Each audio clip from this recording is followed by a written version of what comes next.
The Reign of Terror was a period of complete violence that occurred for 15 months during the French Revolution, during the years of 1793 and 1794. It was established by the government on September 5, 1793, to take harsh measures against those suspected of being enemies of the revolution. This includes people from different classes, such as nobles, priests, porters, etc. It was started because of two rival political groups known as the Girondins and the Jacobins. The Reign of Terror was controlled by the Radical Committee. This committee became known as the Committee of Public Safety. Maximilien Robespierre, a ruthless man, was the leader of this cruel committee. The Committee of Public Safety went through great lengths to eliminate all enemies and potential threats. Two important men killed because of the threat to the committee were Jacques Hébert and Georges Danton. The guillotine, also known as the National Razor, became the symbol for all the executions. Other famous and important people killed during this time were Marie Antoinette, Madame Roland, and even others such as the father of modern chemistry, Antoine Lavoisier. All of these people lost their lives under the guillotine's blade. During the year of 1794, the revolutionary government of France was threatened by internal enemies, as well as foreign monarchies. Other countries were upset with France's revolution simply because they feared that it would give the people of their countries ideas to do it themselves. They wanted to end the difference between the democratic and republican ideals that might threaten the stability of their countries. Within the revolution, the former French nobility opposed against it because it had lost all of its inherited privileges.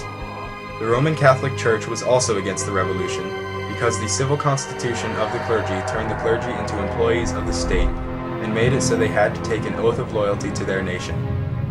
The continuation of the Civil War and the increasing advance of foreign armies on French territory increased the rivalry between the Girondins and the Jacobins, who became more and more radical as days went by. The Jacobins even became grouped in the parliamentary fraction known as the Mountain. Through the Revolutionary Tribunal, the Terror's leaders exercised a wide amount of powers, which led to the political purges of killing their rivals in and out of the country. Robespierre claimed that the government in a revolution is the despotism of liberty against tyranny. He claimed to get rid of tyranny when he just went in a full circle and became the tyrant. On June 24th, the convention adopted the first republican constitution of France, the French Constitution of 1793. It was ratified by the public referendum, but was never put into force. The eventual constitution under the Directory was much different. On Christmas of 1793, Robespierre stated, "The goal of the constitutional government is to conserve the republic. The aim of the revolutionary government is to found it. The revolutionary government owes to the good citizen all the protection of the nation. It owes nothing to the enemies of the people but death." These notions would be enough to explain the origin and the nature of laws that we call revolutionary. But the revolutionary government must be more active in its march and more free in its movements than an ordinary government. Is it less fair and legitimate? No. It is supported by the most holy of all laws, salvation of the people. All along, quelling local revolts, facing foreign invasion, and mass rioting in both the east and west of the country, the new government focused the most on war. On August 17th, the convention voted for General Levy-en-Masse. This made it so all citizens had to serve as soldiers and/or suppliers in the war. The guillotine became the symbol of a string of executions. King Louis XVI had already been guillotined before the start of the Committee of Public Safety's reign, along with many other innocent people. The Revolutionary Tribunal condemned thousands of people to execution by guillotine, while mobs beat other victims to death. Sometimes people died for their political opinions or actions, but many for little reason beyond mere suspicion, or because others had a stake in getting rid of them. Most of the victims received an unceremonious trip to the guillotine in an open wooden cart known as the tumbril. Loaded onto these carts, the victims would proceed through throngs of jeering men and women. The victims of the Reign of Terror totaled approximately 50,000.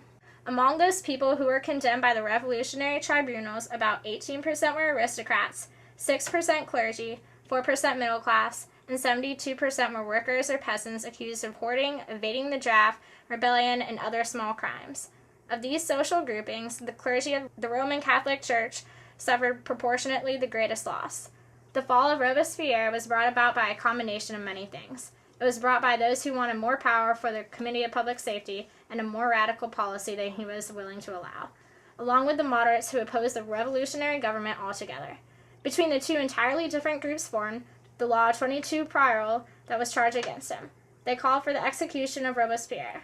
However, before the execution, Robespierre tried unsuccessfully to commit suicide by pointing a gun under his chin.